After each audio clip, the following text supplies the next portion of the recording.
ओम शांति।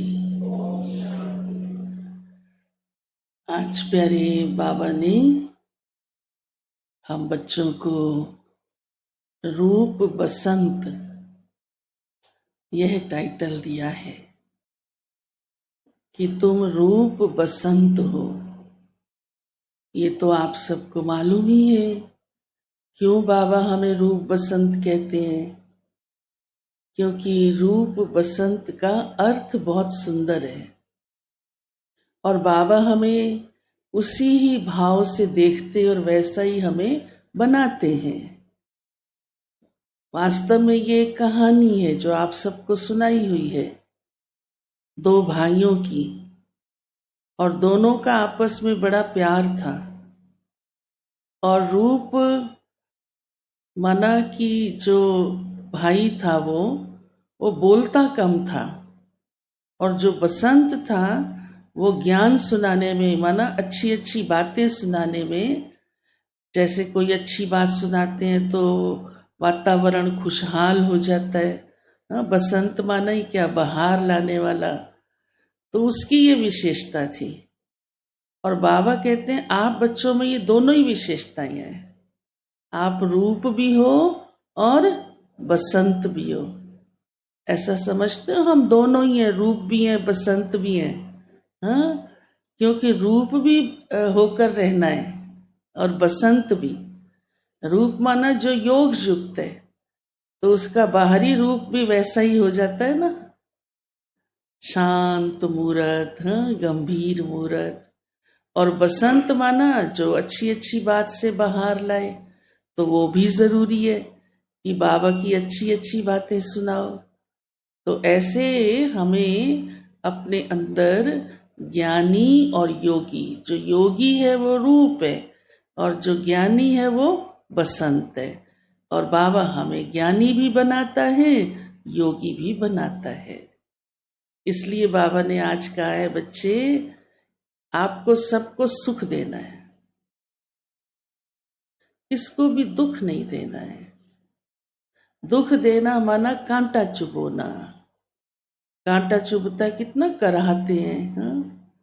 वो तो पैर का कांटा भी इतनी कराहट दे देता है, और अगर किसी के मन पर कांटा चुभो दिया तो कितना दुख मिलता उसको।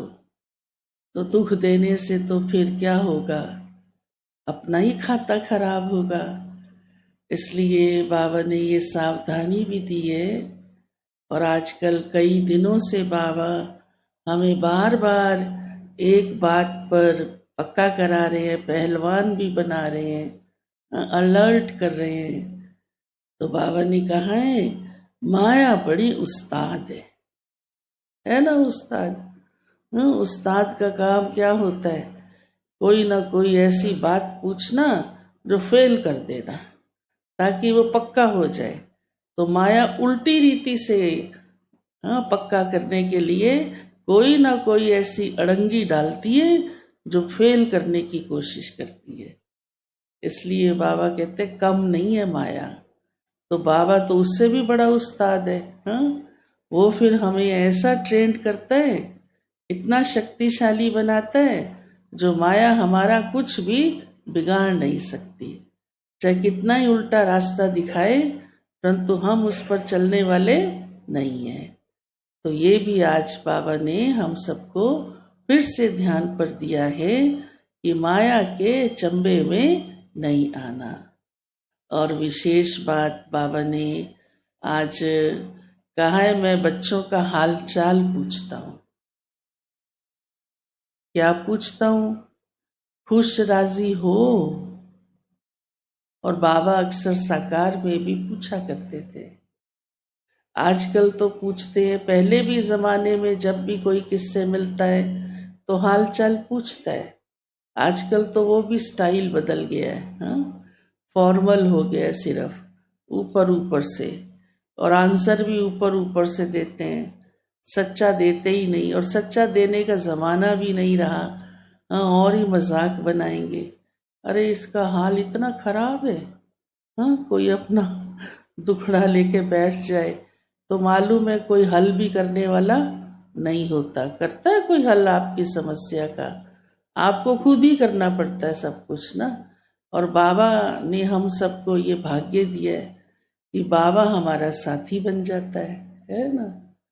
तो सब ठीक कर देता है। इसलिए बाबा पूछता भी उसी अधिकार और उसी दिल से है, बच्चे खुश राजी हो। तो बाबा ने कहा मैं क्यों पूछता हूँ, क्योंकि माया घड़ी घड़ी बच्चों की परीक्षा लेती रहती है। लेकिन बाबा कहते बच्चे घबराएं नहीं, डरे नहीं, सदा मौज में रहें, खुशी रहें। ब्राह्मण जीवन है खुश राजी रहने के लिए, दुख चिंता में नहीं।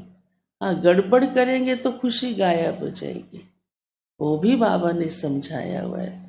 अगर बाबा की श्रीमत पर चलते रहेंगे तो खुशी गायब नहीं होगी। तो ऐसा हमें सदा खुश राजी होकर रहना है। और साथ साथ बाबा ने कहा है, क्योंकि सबको सुख देने वाला बनना है, तो आप बच्चे फूल के समान हो। फूल क्या करता है, खुशबू देता है ना। फूल किसी को चुभ सकता है, नहीं चुभ सकता। कितना सॉफ्ट, हाँ, मुलायम होता है। तो बाबा भी कहते हैं ऐसे बनो, कांटा नहीं बनो, इसको दुख नहीं देना है।